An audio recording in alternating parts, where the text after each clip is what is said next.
মায়ের প্রাক্তন হাজবেন্ড এখন আমার পাশে বসে আছেন। বুঝতে পারতেছি না লোকটাকে কি বলে ডাকবো। আমার নাম রিমি। অনার্সে পড়াশোনার পাশাপাশি টিউশনি করায় নিজের পড়াশোনার খরচ ও বাবার জন্য। প্রতিদিনের মতো আজকেও টিউশনি করাতে চলে আসলাম। আমি যাকে পড়াই তার নাম শাফিন, ক্লাস 7-এ পড়ে। তাকে আমি 5 মাস ধরে পড়াচ্ছি। এই টিউশনিটা পেয়েছিলাম 5 মাস আগে, যখন আমি টিউশনি খুঁজতেছিলাম। তখন একটা ফোন কলের মাধ্যমে টিউশনিটা পাই। একজন ভদ্রলোক সন্ধ্যায় ফোন দিয়ে বলল, আপনি কি রিমি? আমি বললাম, হ্যাঁ আমি রিমি। তখন উনি বলল, আমার ছেলের জন্য একজন টিউটর প্রয়োজন, আপনি কি পড়াতে পারবেন? আমি বললাম, হ্যাঁ পারবো, তবে আপনার বাসা কোথায়? লোকটি তখন ঠিকানাটা বলল, বলে ফোনটা কেটে দিল। আমি তখন ভেবে দেখলাম আমার বাসা থেকে 40 টাকা রিক্সা ভাড়া লাগবে যেতে, আসা যাওয়ায় 80 টাকা খরচ হয়ে যাবে। হঠাৎ লোকটি আবার ফোন দিয়ে বলল, যদি পড়ান তবে টাকা নিয়ে সমস্যা হবে না, আপনাকে প্রতি মাসে 15,000 টাকা দিব যাতায়াত ভাড়া সহ। আমি তার কথা শুনে অবাক হয়ে গেলাম। ক্লাস 7-এর স্টুডেন্টকে পড়ানোর জন্য 15,000 টাকা দিবে? আমি রাজি হয়ে গেলাম সাথে সাথে। তিনি আমাকে ঠিকানা টেক্সট করে পাঠিয়ে দিয়ে বলল, এবং তার স্ত্রী ছেলের বাসায় থাকবে, কালকে আমাকে যেতে বলল। আমি আর কিছু না ভেবে পরদিন সকালে মা এবং অসুস্থ বাবাকে বলে বেরিয়ে পড়লাম সেই বাসায় যাওয়ার জন্য। ফ্ল্যাটের সামনে গিয়ে বেল বাজাতে একজন ভদ্র মহিলা দরজা খুলে দিয়ে হাসি মুখে বলল, তুমি রিমি তাই তো? জি আন্টি, আমি রিমি। আমাকে আর কিছু বলার সুযোগ না দিয়েই তিনি বললেন, আমি শুনেছি তোমার কথা, ভেতরে এসে বসো আগে। আমি ভেতরে ড্রয়িং রুমে গিয়ে বসলাম। তখন আন্টি শাফিনকে ডাক দিল। তখন একটা ছেলে আসলো। আন্টি তখন বলল, উনি তোমার ম্যাডাম, এখন থেকে তোমাকে উনি পড়াবে। ছেলেটি আমাকে সালাম দিল, আসসালামু আলাইকুম আপু, আমার নাম শাফিন খান। আমি তখন হাসি মুখে বললাম, খুব সুন্দর নাম, বসো এখানে। আমি ছেলেটির দিকে তাকিয়ে বললাম, তোমার সাথে আমার কিন্তু অনেক মিল আছে, দেখো তোমার ডান চোখের তিল আছে, আমার ডান চোখের নিচের দিকে তিল আছে, চেহারায় অনেকটা মিল আছে। আমার কথা শুনে শাফিন আর আন্টি হেসে উঠলো। তারপর নাস্তা খেয়ে চলে আসি কালকে থেকে পড়াবো বলে। পরের দিন থেকে পড়ানো শুরু করি। আন্টি প্রতিদিন আমাকে না খেয়ে আসতে দেন না, এবং মাস শেষ হওয়ার আগেই বেতন দিয়ে দেন।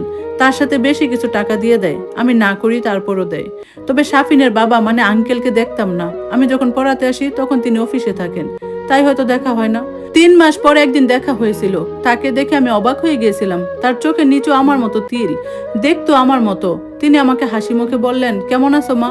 তোমার সাথে বেশি দেখা হয় না, ব্যস্ত থাকি তো। আমি ভালো আছি আঙ্কেল, আপনি কেমন আছেন? উনি বললেন, আমিও ভালো আছি মা। ওনার সাথে আমার টুকটাক কথা হচ্ছিল। ওনার সাথে কথা বলার সময় কেমন জানি মনে হয় উনি আমার আপন কেউ। তার সাথে 3 মাস পর কথা হওয়ার পরে আবার 2 মাস পর তার সাথে দেখা হলো। শাফিনকে পড়ানো শেষে যখন আমি চলে যাব, তখন আঙ্কেল আমাকে ডাক দিয়ে বললেন, আজকে তোমাকে আমি নামিয়ে দিয়ে আসি, বাইরে বৃষ্টি হচ্ছে, একা যেতে পারবে না। তারপর আমি তার গাড়িতে যে পেছনে বসি, কিন্তু তিনি আমাকে ডাক দিয়ে নিয়ে তার পাশে বসালেন। আমিও হাসি মুখে তার পাশে বসলাম। তিনি গাড়ি চালাতে চালাতে বলল, তোমার বাবা এখন কেমন আছেন? আমি বললাম, মোটামুটি এখন সুস্থ। আর সুইটি কেমন আছে? তিনি তাড়াতাড়ি কথা পাল্টিয়ে বললেন, না মানে তোমার মা কেমন আছেন? তার কথা শুনে আমার বুকের হার্টবিট বেড়ে গেল। আমি তো কোনোদিন তাদের কাছে আমার মায়ের নাম বলি নাই, তাহলে উনি জানলেন কিভাবে? আমি তাকে প্রশ্ন করলাম, আপনি আমার মায়ের নাম জানলেন কিভাবে? উনি তুতলাতে তুতলাতে বলল, না মানে এমনি মনে হলো তাই বললাম। আঙ্কেল, আপনার কথা কেমন যেন অদ্ভুত শোনাচ্ছে, সত্যি করে বলেন তো আপনি আমার মাকে কিভাবে চেনেন? এখন তো আমার কাছে পরিষ্কার মনে হচ্ছে আপনি কিছু লুকাচ্ছেন। উনি আমার কথা শুনে কেমন যেন চুপ হয়ে গেলেন। বৃষ্টির মধ্যে তিনি গাড়িটা এক সাইডে নিয়ে থামিয়ে দিয়ে বাহিরের দিকে তাকিয়ে বললেন, মা তুমি বুদ্ধিমতী মেয়ে, তোমার কাছে কোনো কিছু লুকাবো না। সুইটি মানে তোমার মা আমার প্রাক্তন স্ত্রী। তার কথা শুনে আমার মাথায় যেন আকাশ ভেঙে পড়লো। আমি অবাক হয়ে একটু রাগী ভাব করলাম, কি বলছেন আপনি আবল তাবল? আমার মা কেন আপনার প্রাক্তন স্ত্রী হতে যাবে? উনি বাইরে তাকিয়ে বললেন, এটা সত্যি, আমাদের বিয়ের খবর গুটি কয়েক লোক ছাড়া কেউ জানে না। তোমার মায়ের ঘাড়ের একটা ছোট্ট জন্মদাগ আছে, বিশ্বাস না হলে তোমার মাকে জিজ্ঞেস করতে পারো। আমি তার কথা শুনে আরো অবাক হয়ে গেলাম। আসলেই মায়ের ঘাড়ের কাছে একটা ছোট্ট দাগ আছে, এটা তো অপরিচিত বা বাহিরের লোক জানার কথা না। আমি তাকে কি বলবো বুঝতেছি না, শুধু চোখ দিয়ে পানি পড়তেছে। উনি আমাকে আর একটা কথাও বললেন না, আমিও আর তাকে কিছু বললাম না, শুধু আমার চোখ দিয়ে পানি পড়তেছে। আমার বাসার সামনে এসে গাড়ি থামালেন। আমি তার দিকে না তাকিয়ে সোজা নেমে দৌড়ে বাসায় ঢুকে দরজা আটকে দিলাম। আমার প্রচুর কান্না পাচ্ছে। আমার মা কোনোদিন এই কথা বলেনি। আমি কি মাকে এই বিষয়ে জিজ্ঞেস করব? বন্ধ দরজার উপাশে মায়ের উদ্বিগ্ন কণ্ঠ ভেসে আসছে, রিমি কি হয়েছে রে মা, দরজা খুল। কিন্তু আমার ভেতরে তখন জ্বর বইছে, চোখের জলে ঝাপসা হয়ে আসছে সব। বাবার অসুস্থতা, সংসার চালানোর সংগ্রাম, আর এতদিন ধরে যাকে শুধু একজন সদয় অভিভাবক ভেবে এসেছি, তার সাথে আমার চেহারার ওই অদ্ভুত মিল, চোখের নিচে তিল, সবকিছু যেন একটা জটিল সমীকরণের মধ্যে একে একে মিলতে শুরু করছে। বুকের ভেতরটা অজানা এক ভয়ে কেঁপে উঠছে। যে গোপন সত্যি মা এতদিন সবার আড়ালে রেখেছিল, তা কি তবে সামনে আসবে? দরজার ওপাশ থেকে মায়ের ডাকাডাকি তখনও থামেনি, রিমি কি হয়েছে তোর? দরজাটা খুল মা, আমার ভয় করছে। মায়ের গলায় স্পষ্ট উদ্বেগ। আমি চোখের পানি মুছে নিজেকে স্বাভাবিক শ্বাস প্রশ্বাস ফিরিয়ে আনার চেষ্টা করলাম। দরজার সিটকিনিটা খুলে দিতে মা ভেতরে ঢুকলেন। আমার ভেজা মুখ আর উস্কো শুকনো চুল দেখে মায়ের কপালে দুশ্চিন্তার ভাঁজ আরো গভীর হলো। কি হয়েছে রিমি, শরীর খারাপ লাগছে? ওদিকে ঘরে তোর বাবা মাত্র ঘুমালো, বাইরে তো প্রচুর বৃষ্টি হচ্ছিল, ভিজিসনি তো? আমি মায়ের দিকে তাকালাম। এই মানুষটা সারা জীবন কত কষ্ট করে আমাদের আগলে রেখেছে। অসুস্থ বাবাকে সামলানো, সংসারের অভাব অনটন সবকিছুর মাঝেও মুখ বুজে সব সহ্য করেছে। মায়ের ঘাড়ের দিকে আমার নজর গেল। সুতির শাড়ির আঁচলের ফাঁক দিয়ে সেই চেনা জন্মদাগটা স্পষ্ট দেখা যাচ্ছে। শাহেদ আঙ্কেলের কথাগুলো আবার মাথার ভেতরে ঘুরপাক খেতে লাগলো। আমি গলা খাকরানি দিয়ে নিজেকে একটু সামলে নিয়ে বললাম, না মা, কিচ্ছু হয়নি। বৃষ্টির জন্য মনটা কেমন জানি খারাপ লাগছিল তাই। মা দীর্ঘশ্বাস ফেলে মাথায় হাত বুলিয়ে দিলেন। তুই বড্ড বেশি খাটছিস রে মা, অনার্সে পড়াশোনা, তার উপরে টিউশন, চল খেয়ে নিবি চল। মা রান্নাঘরের দিকে চলে যেতে আমি বিছানায় বসে পড়লাম। পুরো বিষয়টা আমার মাথায় কিছুতেই ঢুকছে না। যদি শাহেদ আঙ্কেল মায়ের প্রথম স্বামী হন, তবে আমার সাথে ওনার আর শাফিনের চেহারার এত মিল কেন? আমার চোখের নিচে তিল, শাফিনের চোখের নিচে তিল। চিন্তার জালে আমার মাথা যেন ফেটে যাওয়ার উপক্রম হলো। তবে কি শাফিনের বাবা বা শাহেদ আঙ্কেলই আমার? না, আমি আর ভাবতে পারছি না। এই প্রশ্নের উত্তর একমাত্র মাই দিতে পারবেন। কিন্তু অসুস্থ বাবার সামনে এখন কিছু জিজ্ঞেস করা মানে বিপদ ডেকে আনা। পরদিন সকালে ঘুম ভাঙলো বাবার কাশির শব্দে।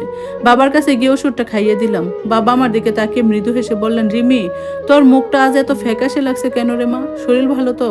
আমি হেসে বাবাকে আশ্বস্ত করলাম, আমি একদম ঠিক আছি বাবা, তুমি ওষুধ খেয়ে বিশ্রাম নাও। সারাদিন কলেজ আর টিউশনের চিন্তায় কাটলো। বিকেলে যখন শাফিনদের বাসায় যাওয়ার সময় হলো, তখন আমার পা দুটো যেন আর এগোতেই চাইছিল না। কিন্তু না গিয়ে উপায় নেই। এই 15,000 টাকা না পেলে বাবার ওষুধের খরচ আর সংসারের খরচ চালানো অসম্ভব হয়ে পড়বে। রিক্সা থেকে নেমে ওদের ফ্ল্যাটের সামনে দাঁড়ালাম। কলিং বেল বাজাতে দরজা খুললেন শাফিনের মা, অর্থাৎ আন্টি। ওনার মুখে আগের মতো উষ্ণ হাসি। এসো রিমি, বাহিরে যা রোদ আজ, ভেতরে এসে বসো, আমি ঠান্ডা জল নিয়ে আসছি। আমি ভেতরে গিয়ে শাফিনের পড়ার টেবিলে বসলাম। শাফিন বই খুলে বসেছিল। ও আমাকে দেখে মিষ্টি হেসে বলল, আপু, বাবা এসে বলল আপনার শরীরটা ভালো লাগছিল না। আমি জোর করে মুখে একটু হাসি এনে বললাম, হ্যাঁ রে শাফিন, একটু মাথা ঘুরছিল। চল আজ পড়া শুরু করি। পড়ার সময় বারবার আমার মনে হচ্ছিল, এই ছোট ছেলেটা আমার কে হয়? ও কি তবে আমার সৎ ভাই? শাফিন যখন মনোযোগ দিয়ে অঙ্ক করছিল, আমি আর চোখে আর মুখের দিকে তাকালাম। ঠিক আমার মতো নাকের গঠন, ঠিক আমার মতো চোখের কোণ। নিজের অজান্তে বুক থেকে একটা দীর্ঘশ্বাস বেরিয়ে এলো। পড়ানো শেষ করে যখন বের হব, তখন আন্টি ডাইনিং টেবিল থেকে আমাকে ডাকলেন, রিমি, একটু শুনে যাও মা, তোমার আঙ্কেল আজ অফিস থেকে জলদি ফিরবেন বলেছেন। উনি বললেন তোমাকে নিয়ে কিছু জরুরি কথা আছে। কথাটা শুনে আমার বুকটা ধক করে উঠলো। শাহেদ আঙ্কেল আমার সাথে আবার কথা বলতে চান? আমি আর কোনো নাটকীয়তার মুখোমুখি হতে চাই না। আমি হাত জোর করে বললাম, আন্টি, আজ আমার একটু তাড়া আছে, বাড়িতে বাবার শরীরটা ভালো না, আমাকে এখনই যেতে হবে। আন্টি আমার ব্যস্ততা দেখে আর চাপাচাপি করলেন না। ঠিক আছে মা, তবে কাল একটু সময় নিয়ে এসো। বাসায় ফেরার পথে পুরো রাস্তা আমি শুধু একটাই কথা ভাবছিলাম, আজ আমাকে মায়ের মুখোমুখি হতেই হবে। সত্যটা জানার অধিকার আমার আছে। এই লুকোচুরি আর সহ্য হচ্ছে না। সন্ধ্যায় বাবা যখন ঘুমিয়ে পড়লেন, তখন মা রান্নাঘরে রাতের খাবার তৈরি করছিলেন। আমি রান্নাঘরে গিয়ে মায়ের পাশে দাঁড়ালাম। মা শাক কাটছিলেন। মা, তোমার সাথে আমার একটা দরকারি কথা আছে। মা কাছ থামিয়ে আমার দিকে তাকালেন। বল মা, কি কথা? আমি একটু চুপ করে থেকে সরাসরি মায়ের চোখের দিকে তাকিয়ে শান্ত গলায় বললাম, শাহেদ খান কে মা? কথাটা শোনা মাত্রই মায়ের বটিটা থমকে গেল।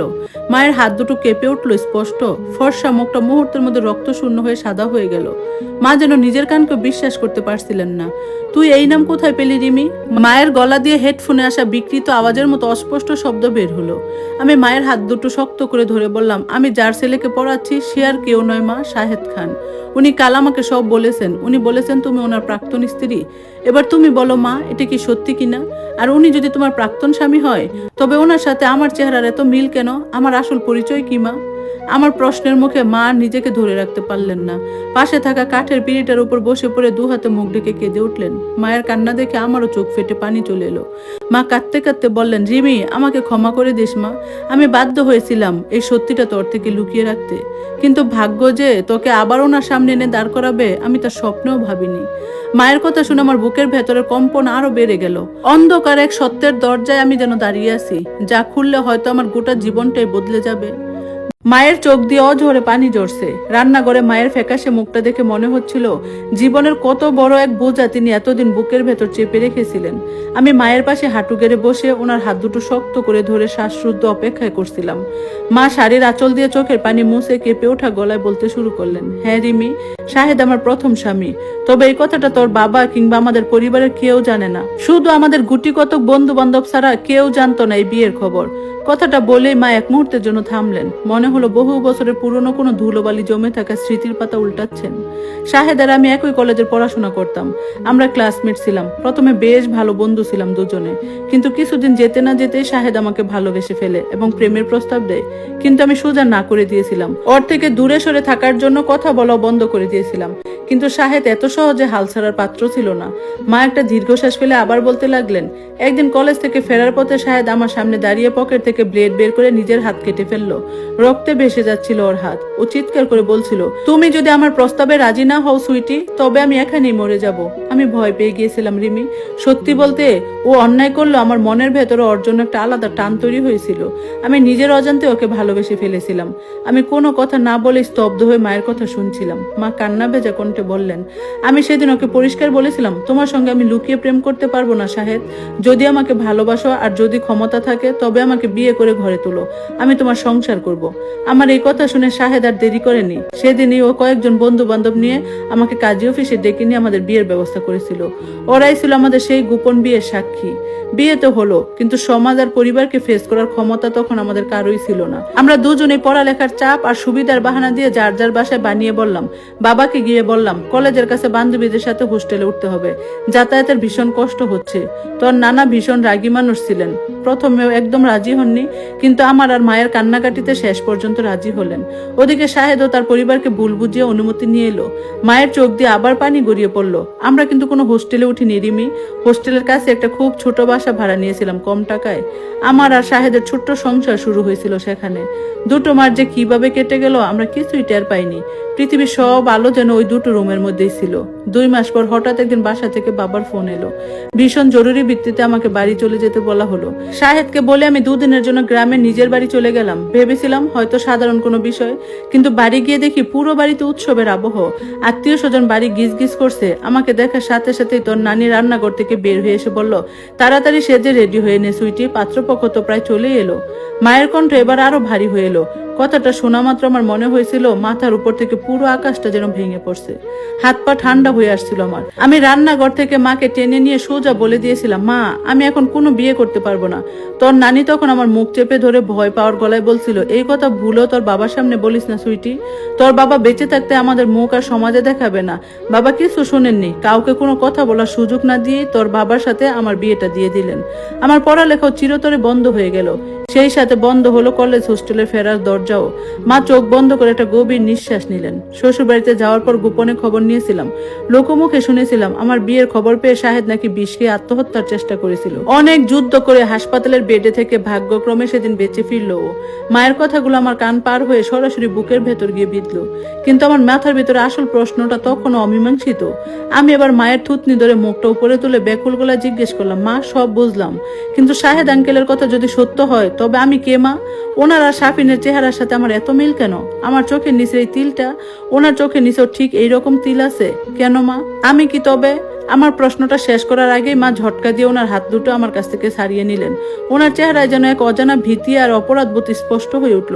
মা আমার মুখের দিকে আর এক মুহূর্ত তাকালেন না। কোনো উত্তর না দিয়ে দ্রুত পায়ে রান্নাঘর থেকে বেরিয়ে নিজের ঘরে দরজা ভিজিয়ে দিলেন।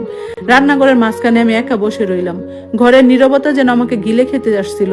চোখ থেকে অজোরে পানি পড়তে লাগলো। মা উত্তরটা এড়িয়ে গেলেন, কিন্তু ওনার এই নীরবতায় যেন আমার প্রশ্নের সব বড় উত্তর দিয়ে গেল। তবে কি এই জন্যই শাহেদ আঙ্কেল প্রথম দিন থেকে আমাকে এত স্নেহ করেন? প্রথমবার দেখা হতেই এত চেনা মানুষের মতো মা বলে ডেকেছিলেন? নিজের ছেলে টিউটরকে কোনো কিছু না ভেবে মাসে 15,000 টাকা বেতন দেওয়ার পেছনে কি তবে অন্য কোনো টান কাজ করছিল? আমার ভেতরের পৃথিবীটা যেন এক লহমায় তছনছ হয়ে গেল। আমার সামনে দাঁড়ানো অসুস্থ বাবা, যে মানুষটা সারা জীবন আমাকে নিজের ছায়ার মতো আগলে রেখেছে, আর দরজার উপাসে লুকিয়ে থাকা মা, কাকে আমি এখন সত্যি বলে মানবো? সারা রাত একটা ফোঁটাও চোখের পাতা এক করতে পারলাম না। ঘরের সিলিং এর দিকে তাকিয়ে তাকিয়ে কেটে গেল ঘন্টার পর ঘন্টা। একদিকে যে বাবা আমাকে কুলে পিঠে করে মানুষ করেছে, অসুস্থ শরীরেও আমার সামান্য একটু কষ্টে কেঁদে ফেলে সেই বাবার মায়াবী মুখ, অন্যদিকে আমার চেহারার হুবহুব ছাপ বহন করা এক অপরিচিত পিতা, যিনি 15,000 টাকা বেতনের আড়ালে হয়তো নিজের রক্তকে খুঁজে ফিরছেন। চিন্তার ঘুণ পোকাগুলো আমার মাথার ভেতরে অনবরত কামড়ে যাচ্ছিল। সকালে চোখ দুটো লাল হয়ে ফুলে উঠছে। বিছানা ছেড়ে উঠে দেখি মা রান্না করে নিঃশব্দে চা বানাচ্ছে। কাল রাতের পর থেকে মা আমার সাথে আর চোখে চোখ মেলাচ্ছে না। বাবার ঘরে গিয়ে দেখি বাবা ঘুমিয়ে আছেন। ওনার জীর্ণ ফ্যাকাশে মুখটা দেখে বুকটা মোচড় দিয়ে উঠলো। এই মানুষটা কি সত্যি কিছু জানে না, নাকি সব জেনেও এই প্রতিদিন নীরব থেকে আমাকে নিজের পরম স্নেহে আগলে রেখেছেন? বিকেলে সময় অনুযায়ী সাফিনদের ফ্ল্যাটের উদ্দেশ্যে রওনা হলাম। আজ যেন পা দুটি সীসার মতো ভারী লাগছিল। লিফট দিয়ে উঠে দরজার সামনে অনেকক্ষণ দাঁড়িয়ে রইলাম। বুকটা দুরুপুক কাঁপছিল। কলিং বেল বাজাতে দরজা খুলে দিলেন শাহেদ আঙ্কেল নিজেই। আজ উনি অফিসে যাননি, পরনে একদম সাদা পাঞ্জাবি। আমাকে দেখে উনি আগের মতো উষ্ণ একটা হাসি দিলেন, কিন্তু সেই হাসির পেছনে আজ অনেক প্রশ্ন আর আকুলতা লুকিয়েছিল। এসো মা, ভেতরে এসো, আমি তোমার জন্য অপেক্ষা করছিলাম। আমি ভেতরে ঢুকে ড্রয়িং রুমে গিয়ে দাঁড়ালাম। সাফিনকে পড়ার ঘরে দেখা যাচ্ছে না, বোধহয় ওকে অন্য ঘরে পাঠিয়ে দেওয়া হয়েছে। আন্টিও রান্নাঘরে ব্যস্ত থাকার ভান করছেন। শাহেদ আঙ্কেল আমাকে বসতে বললেন, কিন্তু আমি না বসে সরাসরি ওনার চোখের দিকে তাকালাম। কালকের মতো আজও ওনার চোখের নিচে তিলটা আমার দৃষ্টি কাড়লো। আমি গলা খাটিয়ে সোজা প্রশ্ন করলাম, আঙ্কেল আজ আমি পড়াতে আসিনি, কাল আপনি আমাকে যা বলেছিলেন তার বাকি অংশটুকু জানতে এসেছি। আন্টি আর সাফিন কি জানে আমি কে? শাহেদ আঙ্কেল একটা গভীর দীর্ঘশ্বাস ফেললেন। ওনার ফর্সা মুখটা বিষাদে ছেয়ে গেল। উনি সোফায় বসে দু হাতে মুখ ডেকে কিছুক্ষণ চুপ করে রইলেন। তারপর মুখ তুলে আমার দিকে তাকিয়ে বললেন, না রিমি, ওরা কিচ্ছু জানে না। ওরা জানে তুমি সাফিনের গৃহ শিক্ষিকা, খুব ভালো একটা মেয়ে, কিন্তু আমি জানি তুমি আমার সুইটির সন্তান। আর উনি থামলেন। ওনার চোখ দুটো টলমল করছিল পানির স্পর্শে। আমি নিজের হাত দুটো শক্ত করে চেপে ধরে বললাম, আর কি আঙ্কেল, সত্যিটা বলুন। আপনি কি প্রথম দিন থেকে জানতেন আমি কে? কেন আমাকে 15,000 টাকা বেতন দিয়ে টিউটর রেখেছিলেন? শাহেদ আঙ্কেল ধীরে ধীরে দাঁড়িয়ে আমার দিকে এক পা এগিয়ে এলেন। ওনার কণ্ঠস্বর কেঁপে উঠল। প্রথম দিন থেকে আমি তোমাকে চিনতাম। যখন আমার এক বন্ধু তোমার টিউশনির উসিলায় ফোন নাম্বারটা দিল, তখন গোপনে তোমার মায়ের খবর নিলাম। খোঁজ নিয়ে জানলাম তোমার বয়স আর সুইটি আমার কাছ থেকে হারিয়ে যাওয়ার সময়ের হিসাবে একদম হুবহুব মিলিয়ে যায়। আমি বুঝে গিয়েছিলাম তুমি অন্য কেউ নয়, তুমি আমার নিজের রক্ত, আমার সন্তান রিমি। আঙ্কেলের মুখ থেকে সন্তান শব্দটা শোনা মাত্র আমার মাথার ভেতরে যেন হাজারটা বিস্ফোরণ ঘটলো। যে সন্দেহের মেঘ এতদিনে মনে জমেছিল, তা আজ এক লহমায় সত্যের বৃষ্টি হয়ে ঝরে পড়লো। আমি চিৎকার করে উঠতে চাইলাম, কিন্তু গলা দিয়ে কোনো শব্দ বের হলো না। শুধু বললাম, তাহলে এতদিন পর কেন এলেন? কেন এই টাকার নাটক করলেন? তিনি ব্যাকুল হয়ে বললেন, বিশ্বাস করো মা, আমার কোনো খারাপ উদ্দেশ্য ছিল না। সুইটি যখন আমাকে ছেড়ে চলে গেল, আমি ভেঙে পড়েছিলাম। ভেবেছিলাম জীবনের কখন উকি দেব না, কিন্তু যখন জানতে পারলাম আমার একটা মেয়ে আছে যে আজ অনার্সে পড়ছে, বাবার চিকিৎসার জন্য আর সংসারের খরচের জন্য টিউশনি করে কষ্ট করছে, আমার পিতৃত্ব আমাকে আর স্থির থাকতে দেয়নি। আমি তো তোমাকে সরাসরি গিয়ে বলতে পারতাম না, সমাজে আমাকে সেই অধিকার দেয়নি। তাই 15,000 টাকা বেতনের বাহানা করে আমার উপার্জনের সামান্য কিছু অংশ আমার সন্তানের হাতে তুলে দেওয়ার চেষ্টা করছি মাত্র। এটা কি আমার খুব বড় অপরাধ ছিল মা? ওনার দুটো হাত বাড়িয়ে দিলেন আমার দিকে। উনি আকুল হয়ে কাঁদছিলেন। আমার চোখের সামনে তখন ভেসে উঠছিল আমার অসুস্থ বাবার মুখটা। যে বাবা কনকনে শীতে আমাকে কুলে নিয়ে হাসপাতালে দৌড়াইছে, যে বাবা নিজের ওষুধ না কিনে আমার কলেজের ফর্ম পূরণের টাকা জোগাড় করে দিয়েছে। রক্তের সম্পর্ক কি তবে এক মুহূর্তে এত বছরের ভালোবাসাকে মুছে ফেলতে পারে? আমি দু পা পিছিয়ে গেলাম। চোখ দিয়ে অজরে পানি পড়ছে আমার। আঙ্কেল, আপনি আমাকে এই পরিচয়টা না দিলে কি চলতো না? আজ আমি আমার বাবার দিকে কিভাবে তাকাবো? যে মানুষটা সারা জীবন আমাকে নিজের সবটুকু দিয়ে ভালোবেসেছে, আমি কিভাবে ওনাকে বলবো যে উনি আমার জন্মদাতা নন? রক্তের টানই কি জীবনের সব আঙ্কেল? ভালোবাসার টান কি কিছু নেই? আমার কথায় তিনি যেন চাবুকের আঘাত পেলেন। উনি দেয়াল ধরে স্থির হয়ে দাঁড়িয়ে রইলেন, কোনো উত্তর দিতে পারলেন না। আমি আর এক মুহূর্ত সেখানে দাঁড়ালাম না। ব্যাগটা কাঁধে নিয়ে এক ছুটে ঘর থেকে বেরিয়ে এলাম। লিফটের জন্য অপেক্ষা না করে সিঁড়ি দিয়ে দৌড়ে নিচে নেমে এলাম। বাইরে তখন রোদের প্রখরতা কমতে শুরু করছে। আমি রাস্তায় নেমে উদ্দেশ্যহীন ভাবে হাঁটতে লাগলাম। জল ভরা চোখে চারপাশের পৃথিবীটা ঝাপসা লাগছিল। আজ আমার জীবনে দুটো বাবা। একজন জন্ম দিয়েছে, কিন্তু সমাজ তাকে পরিচয় দেয়নি। অন্যজন পরিচয় দিয়েছে, কিন্তু জন্ম দেননি। আমি কার সন্তান? কোন পরিচয়টা আমার আসল? বাসায় ফিরে দরজার সামনে দাঁড়িয়ে নিজেকে কিছুটা সামলে নিলাম। ভেতরে ঢুকে দেখি বাবা বিছানায় বসে আছেন। আমাকে দেখে বাবা মুখে সেই মায়াবী হাসিটা ফুটিয়ে তুললেন। রিমি, চলে এসেছিস মা? আজ তোকে খুব ক্লান্ত দেখাচ্ছে, কাছে আয় তো, একটু বস আমার পাশে। আমি আস্তে করে বাবার বিছানার পাশে গিয়ে বসলাম। বাবা তার কাপা কাপা হাত দুটো দিয়ে আমার মাথায় চেপে ধরে নিজের বুকের সাথে জড়িয়ে ধরলেন। আমার মাটা অনেক কষ্ট করে আমাদের জন্য, আল্লাহ তোকে দীর্ঘজীবী করুক মা। বাবার বুকের ধুকপুকানি শুনতে শুনতে আমার চোখ থেকে আবার অশ্রু গড়িয়ে পড়লো বাবার পাঞ্জাবিতে। আমার ভেতরে সব অপরাধ বোধ যেন এই স্পর্শে গলে জল হয়ে যাচ্ছিল। ঠিক তখনই দরজার আড়ালে এসে দাঁড়ালেন মা। ওনার চোখে উপচে পড়া ভয় আর শঙ্কা। আজকে আমি কি সত্য বয়ে নিয়ে এসেছি? আমি বাবার বুকে মাথা রেখে দরজার দিকে তাকালাম। মায়ের চোখের দিকে তাকিয়ে মনে মনে ভাবলাম, সত্য যাই হোক না কেন, এই অসুস্থ মানুষটার বিশ্বাস আমি কিছুতে ভাঙতে দেব না। কিন্তু ভাগ্যের নির্মম পরিহাস, ঠিক তখনই বাবার বালিশের পাশ থেকে একটা পুরনো খাম নিচে পড়ে গেল। কুড়িয়ে নিতে গিয়ে দেখলাম সেটি বহু বছর আগের একটি রক্ত পরীক্ষার রিপোর্ট আর একটা ছোট্ট চিঠি। চিঠির উপরে হাতের লেখাটা বাবার। সেখানে লেখা, আমি জানি সুইটি, রিমি আমার রক্তের সন্তান নয়, তবুও আমার হাত থেকে চিঠিটা খসে পড়ে গেল। তবে কি বাবা এতদিন সব জানতেন? চিঠিটা হাত থেকে মেঝের উপর খসে পড়তে ঘরের বাতাস যেন থমকে গেল। যে সত্যিটা মা সারা জীবন গোপন রাখতে চেয়েছিল, আর যে সত্যিটা আমি আজ চেপে যেতে চেয়েছি, তা এভাবে হঠাৎ করে ছিটকে বের হয়ে আসবে আমি স্বপ্নেও ভাবিনি। বাবা একটা গভীর দীর্ঘশ্বাস ফেললেন। তার শুকিয়ে যাওয়া ঠোঁটে ফুটে উঠল এক অদ্ভুত বিষাদ মাখা হাসি। উনি একটু কষ্ট করে বিছানায় সোজা হয়ে বসলেন। তারপর মেঝের দিকে হাত বাড়িয়ে ধীর গলায় বললেন, চিঠিটা তোর জন্য রেখেছিলাম রিমি, তোকে দেওয়ার সাহস পাচ্ছিলাম না, কিন্তু কাল রাতের পর চেপে রাখা কঠিন মনে হলো। আমি কাঁপানো হাতে চিঠি আর রিপোর্টটা কুড়িয়ে নিয়ে বাবার বিছানার পাশে বসলাম। আমার চোখ থেকে টপ টপ করে পানি ঝরছিল। দরজার আড়ালে দাঁড়িয়ে মা তখন শক্ত হয়ে জমে গেছেন। ওনার মুখ থেকে একটা শব্দ বের হচ্ছিল না। বাবা মায়ের দিকে একবার তাকালেন, তারপর আমার মাথায় কাঁপতে থাকা হাতটা রেখে বলতে শুরু করলেন, কাল রাতে তোদের দুজনে সব কথা আমি শুনে ফেলেছি মা। রান্নাঘরে তুই যখন তোর মায়ের কাছে শাহেদের নাম বললি, আমি তখন জেগেছিলাম। তবে ওই নামটা আমার জন্য নতুন কিছু ছিল না রে রিমি। বহু বছর আগে আমি জেনেছিলাম তোর মায়ের অতীত আর এই শাহেদ সাহেবের কথা। মা এই কথা শোনা মাত্র কেঁপে উঠে দু হাত মুখ ডেকে দরজার পাশে বসে পড়লেন। বাবা অত্যন্ত শান্ত গলায় বলতে লাগলেন, আমাদের বিয়ের 2-3 মাস পরে পিয়ন ভুল করে একটা রেজিস্ট্রি চিঠি আমার হাতে দিয়ে যায়। চিঠি পাঠালো শাহেদ খান নামে একজন লোক। সাথে ছিল একটা ডিভোর্স পেপার আর সাদা কাগজে লেখা 3 পৃষ্ঠার আকুল আবেদন। শাহেদ লিখেছিল, ও তোর মাকে ক্ষমা করতে পারবে না, কিন্তু তাকে ভালোবাসার অপরাধ ও আজীবন নিঃসঙ্গ থাকবে। চিঠির ভাষা দেখে বুঝেছিলাম এটা কোনো একতরফা প্রেমের গল্প নয়, গভীর এক সম্পর্কের শেষ পরিণতি। আমি অবাক হয়ে বাবার মুখের দিকে তাকিয়ে রইলাম। বাবা হালকা হেসে মায়ের দিকে তাকালেন। সুইটি, তুমি হয়তো ভাবছো আমি সেদিন রেগে গিয়েছিলাম। না, আমি সেদিন কোনো চেঁচামেচি করিনি। চিঠিটা পড়ার পর সোজা গিয়ে ওটা চুলায় ফেলে পুড়িয়ে ছাই করে দিয়েছিলাম। কেন জানিস রিমি? কারণ আমি তোর মাকে ততদিনে ভালোবেসে ফেলেছিলাম। আমি জানতাম তোর নানা কতটা রাগী মানুষ ছিলেন, তোর মা কত বড় পরিস্থিতির শিকার হয়ে আমার এই ছোট্ট সংসারে এসেছে।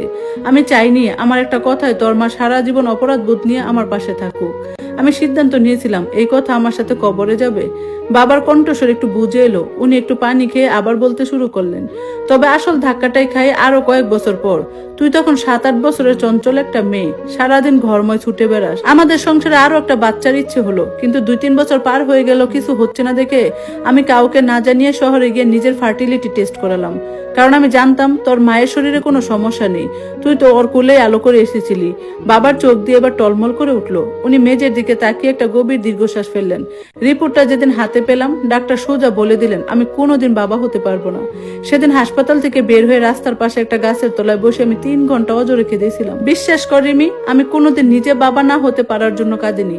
আমার কান্নাটা আসছিল এই ভেবে যে তবে কি আমার রিমি আমার নিজের সন্তান না, তুই আমার জন্ম না দেওয়ার সন্তান। এটা জেনে আমার বুকটা ফেটে যাচ্ছিল। মা এবার ফুপিয়ে কেঁদে উঠলেন, আমাকে ক্ষমা করে দাও, আমাকে ক্ষমা করে দাও। বাবা হাত তুলে মাকে থামালেন। আজ আর ক্ষমার কিছু নেই সুইটি। সেদিন বাড়ি ফিরে যখন দেখলাম রিমি দৌড়ে এসে আমার হাঁটু জড়িয়ে ধরে বলল, বাবা আমার জন্য লাল ফিতে এনেছো, তখন আমার ভেতরে সব অন্ধকার দূর হয়ে গিয়েছিল। আমি বুঝে গিয়েছিলাম রক্তের টানের চেয়ে এই যে আমাকে বাবা বলে ডাকছে, এই ডাকটার দাম অনেক বেশি। যে রক্তের সম্পর্ক ভালোবাসা দিতে পারে না, তার কোনো মূল্য নেই। তুই আমার একমাত্র পরিচয়, তুই আমার মেয়ে। বাবার কথাগুলো শুনছিলাম আর আমার বুকের ভেতরটা চুরমার হয়ে যাচ্ছিল। একজন মানুষ কিভাবে এতটা নিঃস্বার্থ হতে পারে, যে মানুষটা নিজের জীবনের এত বড় সত্যের মুখ বুঝে সহ্য করে, এক ফোঁটা ভালোবাসার কমতি দেয়নি, তার সামনে পৃথিবীর কোনো রক্তের সম্পর্ক টিকতে পারে না। আমি বাবার কোলে মাথা রেখে কান্নায় ভেঙে পড়লাম। বাবা, আমার আর কিছু জানার দরকার নেই, আমি তোমার মেয়ে, শুধু তোমার মেয়ে। বাবা আমার মাথায় হাত বুলিয়ে দিলেন, কিন্তু ওনার শান্ত চোখ দুটিতে তখনও যেন এক অসমাপ্ত দায় জড়িয়েছিল। উনি আমার মুখটা তুলে ধীরে ধীরে গলায় বললেন, মা রিমি, একটা কথা শুন। আমার কাছে তুই যেমন আমার মেয়ে, শাহেদ সাহেবের কাছেও কিন্তু তুই ওনারই রক্ত। উনি এতদিন ধরে তোকে এই টিউশনের অজুহাতে সাহায্য করার চেষ্টা করছে, কারণ উনি অনুশোচনার আগুনে পুড়ছেন।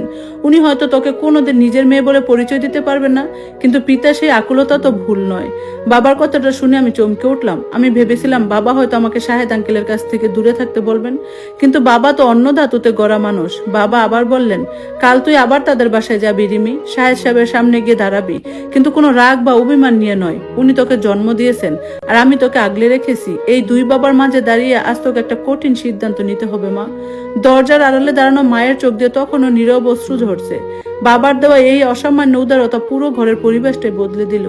আমি বাবার হাত দুটো শক্ত করে ধরে মনে মনে ভাবলাম, কালকের দিনটা আমার জীবনের সবচেয়ে বড় পরীক্ষার দিন। ওনার সামনে দাঁড়িয়ে আমি ঠিক কি বলবো? উনি কি আমার এই সত্য জেনে যাওয়ার কথা মেনে নিতে পারবে? আর শাফিন, ও যদি জানতে পারে আমি ওর সৎ বোন, তবে এই নিষ্পাপ ছেলেটার মনের উপর দিয়ে কি ঝড় বয়ে যাবে। চিন্তার সাগরে ডুব দিয়ে আমি বিছানার পাশে বসে রইলাম। উত্তর পাওয়ার জন্য অপেক্ষা করতে হবে আগামীকালের। সারা রাস্তা আমি কিভাবে আসলাম এটা একমাত্র আমি জানি। শাফিনদের ফ্ল্যাটের সামনে এসে দাঁড়ালাম। আজকে আমার ভেতরে কোনো দ্বিধা বা ভয় নেই। বাবার পরম ভালোবাসার আশ্রয় আর মায়ের কান্না ভেজা নীরব সম্মতির সাথে নিয়ে এসেছি। দরজায় হাত বাড়িয়ে বেল বাজাতে অল্প কিছুক্ষণের মধ্যে দরজা খুলে দিলেন শাহেদ, আমার জন্মদাতা বাবা। আজ ওনার পরনে সুতির সাধারণ পোশাক, কিন্তু চেহারা এক অসীম উদ্বেগ আর অপেক্ষা জড়িয়ে আছে। আমাকে দেখে ওনার চোখে যেন আশার আলো ফুটে উঠলো। রিমি, ভেতরে এসো মা। আমি শান্ত পায়ে ভেতরে ঢুকলাম। ড্রয়িং রুমে গিয়ে দেখি শাফিন পড়ার ঘরে মায়ের সাথে কথা বলছে। ড্রয়িং রুমটা ফাঁকাই ছিল। উনি আমার মুখোমুখি এসে দাঁড়ালেন। ওনার চোখ দুটি টলমল করছিল। সেদিন যেভাবে তুমি হঠাৎ করে চলে গেলে, আমি ভেবেছিলাম তুমি হয়তো আর কোনোদিন এই বাসায় আসবে না, আমার মুখও দেখতে চাইবে না। আমি হালকা একটু হেসে সোফায় বসলাম। তারপর খুব শান্ত গলায় বললাম, আমি আসতাম না, কিন্তু আমার বাবা, যে মানুষটা আমাকে জন্ম না দিয়েও নিজের সবটুকু দিয়ে আগলে রেখেছেন, উনি আমাকে পাঠিয়েছেন। আমার কথা শুনে উনি যেন আকাশ থেকে পড়লেন। তোমার বাবা? হ্যাঁ। আমি সোজা ওনার চোখের দিকে তাকালাম। উনি কাল রাতে সব জেনেছেন। শুধু কাল রাতেই নয়, আপনাদের ডিভোর্স পেপারে সেই চিঠির কথা উনি বহু বছর আগেই জানতেন। আমার ফার্টিলিটি টেস্টের রিপোর্টটাও আমি কাল নিজের চোখে দেখেছি। উনি জানতেন আমি ওনার রক্তের সন্তান নই, তবুও উনি আমাকে বুকে টেনে নিয়েছেন। এক মুহূর্তের জন্য ভালোবাসায় কমতি হতে দেননি। উনি স্তব্ধ হয়ে সোফায় বসে পড়লেন। ওনার ফর্সা মুখটা বিষাদে ঢেকে গেল। দু হাতে মুখ ডেকে উনি ফুপিয়ে কেঁদে উঠলেন, আল্লাহ, আমি কতটা অধম, তাদের সাথে অন্যায় করেছি। আর যে মানুষটা আমার সন্তানকে বুক দিয়ে আগলে রাখলো, ওনার কাছে আজ আমি কতটা ছোট হয়ে গেলাম। আমি ওনার পাশে গিয়ে দাঁড়ালাম। ওনার কাঁধে হাত রেখে খুব নিচু স্বরে স্পষ্ট গলায় বললাম, বাবা। শব্দটা শোনা মাত্র উনি এক ঝটকায় মুখ তুললেন। ওনার চোখ দিয়ে অঝরে পানি পড়ছে, যেন নিজের কানকে বিশ্বাস করতে পারছেন না। তুমি আমাকে কি বলে ডাকলে রিমি? আমি মৃদু হেসে বললাম, আপনাকে জন্মদাতা পিতা হিসেবে মেনে নিতে আমার আর কোনো দ্বিধা নেই। তাই আমরা দুজন যখন একা থাকবো, আমি আপনাকে বাবা বলেই ডাকবো। কিন্তু শাফিন, আন্টি কিংবা বাহিরের মানুষের সামনে আপনি আমার শুধুই আঙ্কেল। যে মানুষটা আমাকে সমাজের পরিচয় দিয়েছে, সবার সামনে উনি আমার একমাত্র বাবা। এই শর্তটুকু আপনাকে মানতেই হবে। বাবা কাঁপতে থাকা হাত দিয়ে আমার হাত দুটো জড়িয়ে ধরলো। মারে, আমার যে এই অধিকারটুকু পাওয়ার যোগ্যতাও ছিল না, তুই আমাকে এত বড় উপহার দিবি আমি কল্পনাও করতে পারিনি। উনি চোখের পানি মুছে সামলে নিয়ে একটু থেমে বললেন, মা, একটা কথা শুন। শাফিনকে পড়ানোর জন্য 15,000 টাকা তো আমি টিউটরের বেতন হিসেবে ঠিক করেছিলাম। কাল থেকে আমি আরো 8,000 টাকা বাড়িয়ে 23,000 টাকা করে দিব। এই অতিরিক্ত 8,000 টাকা টিউটরের বেতন নয়, এটা এক বাবার তরফ থেকে তার মেয়ের জন্য দেওয়া অধিকার। এটা তুমি কোনোভাবে না করতে পারবে না। ওনার গলার আকুলতা দেখে আমি আর মানা করতে পারলাম না। বুঝতে পারলাম পিতৃস্নেহের এইটুকু দাবি পূরণ করতে না দিলে ওনার ভেতরের অপরাধবোধ কোনোদিন শান্ত হবে না। আমি সম্মতি জানিয়ে মাথা নাড়ালাম। ঠিক তখনই শাফিন পড়ার ঘর থেকে দৌড়ে বের হয়ে এলো। আপু, আপনি চলে এসেছেন, চলুন আজকে আমার গণিত বইয়ের নতুন চ্যাপ্টারটা বুঝিয়ে দেবেন বলেছিলেন। আমি সঙ্গে সঙ্গে নিজের চেহারা স্বাভাবিক করে বাবার দিকে তাকিয়ে মেকি গম্ভীর গলায় বললাম, হ্যাঁ শাফিন, চলো। আঙ্কেল, আমি পড়া শেষ করে তারপর বের হচ্ছি। বাবা মুখে এক পরম তৃপ্তির হাসি ফুটিয়ে বলেন, হ্যাঁ মা, তুমি পড়াও, আমি তোমার জন্য নাস্তা পাঠাচ্ছি। পড়ার টেবিলে বসে শাফিনের দিকে তাকালাম। আমারই রক্তের এক ছোট ভাই, অথচ কিচ্ছু জানে না, আর জানার দরকারও নেই। কিছু সত্য অপ্রকাশিত থাকলেই সংসারে ছোট ছোট হাসি মুখগুলো অক্ষত থাকে। বিকেলে পড়া শেষ করে যখন বাসায় ফিরলাম, তখন সূর্যটা ডুবতে বসেছে। দরজায় ধাক্কা দিতেই মা দরজা খুলে দিলেন। মায়ের চোখে আর সেই বহু বছরের অজানা ভয় বা অপরাধ বোধ নেই, সেখানে আছে এক অদ্ভুত শান্তি। ভেতরে ঢুকে দেখি বাবা বিছানায় হেলান দিয়ে বসে আছেন। আমাকে দেখে বাবা হাত বাড়িয়ে দিলেন। আমি গিয়ে বাবার পাশে বসে ওনার বুকে মাথা রাখলাম। কিরে মা, সব কথা শেষ করে এলি? বাবা আমার মাথায় হাত বুলিয়ে দিয়ে জিজ্ঞেস করলেন। আমি বাবার হাতটা শক্ত করে চেপে ধরে বললাম, হ্যাঁ বাবা, বাবা সব কথা শেষ করে এসেছি।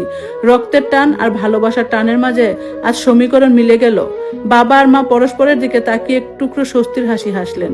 জীবনের জটিল অঙ্কগুলো সবসময় সহজ উত্তর দেয় না, কিন্তু রক্তের সম্পর্কের চেয়ে যে পরম স্নেহে বড় করে তোলার সম্পর্ক অনেক বেশি শক্তিশালী তা আজ আমার কাছে পরিষ্কার। দিগন্তের উপরে যে অদেখা সত্য এতদিন অন্ধকার হয়েছিল তা আজ এক লহমায় ভালোবাসার পূর্ণতায় রূপ নিল। ধন্যবাদ সবাইকে এতক্ষণ গল্পটা শোনার জন্য। এটা ছিল গল্পের শেষ অংশ। কেমন লাগলো কমেন্টস করে জানাবেন। আজকের মতো আল্লাহ হাফেজ।